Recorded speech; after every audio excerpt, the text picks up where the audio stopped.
What's going on, guys? Kaiger here. We had the patch hit today. Earlier, I did a video on the mirror balloons. Now we're going to take a look at the Darkness Colosseum. Let's get into it. Alright, so the first thing you got to do is pick your buffs.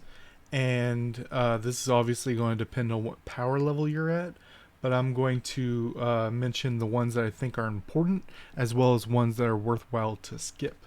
So first page right here, obviously Nightmare, because it's the most that you can get.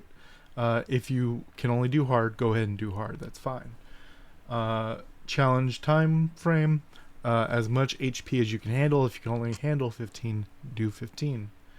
And as far as right here, where it asks you to pick a class, really, and damage from other classes are lowered.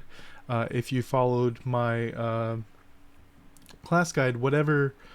So a lot of people, unfortunately, the game has kind of homogenized to a point where it's priest plus X, and so you would have the priest as the buff class, which does do some decent damage, but then whatever your secondary main damage class is, you should pick that. So for example, if you're doing marksman priest, you would pick ranger, so that your ranger does regular damage, your priest does less damage, but you only really swap to priest to roll your hand over your keyboard and then swap back. Next page, monster attack shouldn't be a big deal. Monster crit and crit damage, depending on your build, could be a big deal.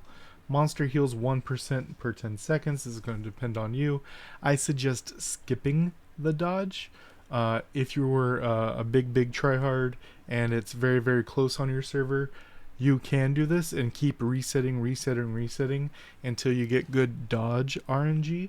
But I think it's worthwhile just to skip it.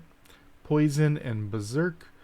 This boss in particular isn't going to have much difference if you have Berserk or not. Dash isn't a big deal. Flower Fairy resistance, not a big deal. Healing, this one is up to you. This one and break the defense are both kind of up to your discretion. If you're doing something like a gladiator, then the healing restraint is going to suck for you. If you're I don't know why you would be, but if you're doing something that cares about high defense, such as the I want to call him summoner mechanician, then minus defense is actually minus damage from you, because your bots do damage based on your defense. So that's really going to depend on you. The dodge cooldown is going to come down to your fairy wills. If you're doing something like the dodge to heal, then go ahead and skip that one. Go ahead and skip the self buffs for minus points. Lightning falls, as long as you're not just autoing it, this should be pretty easy. And the water elemental can actually be a bonus for you depending on what class you're doing. If you're doing something like the gladiator we talked about a moment ago, you can actually use these water elementals as a source of healing for you, which can be very beneficial, obviously. Now, as far as the mechanics, this does all the same mechanics as the Earth Elemental Realm, besides it does not cast the shield, which is very nice, so you don't need Primrose or another stun type fairy. It is water weakness, so be sure to bring your water fairies. And it's going to have 4 different skills, and we'll talk about them here. First is a big fireball. So the red is where it's going to hit, and the orange is like your timer. When it hits the outside, bam, it hits. Next, this is probably going to be the one that gets the most people, and that's the water. As you see, it's different heads doing different abilities.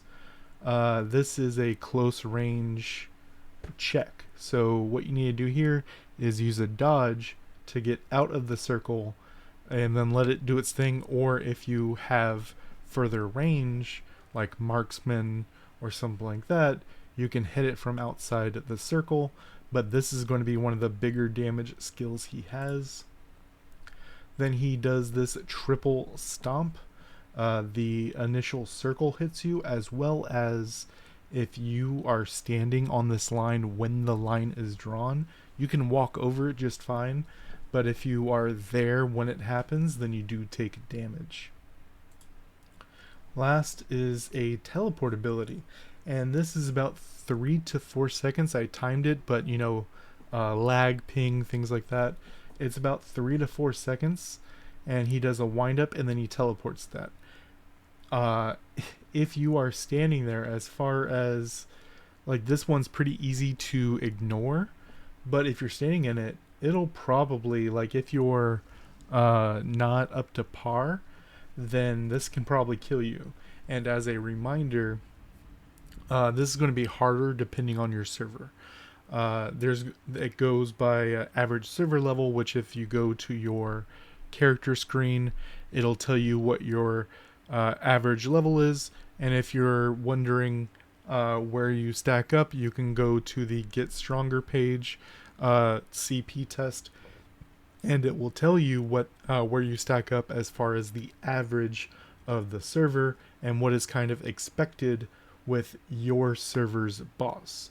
For example, if I went to an older server, obviously at level 100 or whatnot, and everyone's 190, I'm going to be super, super weak. But I hope that helped you guys out, and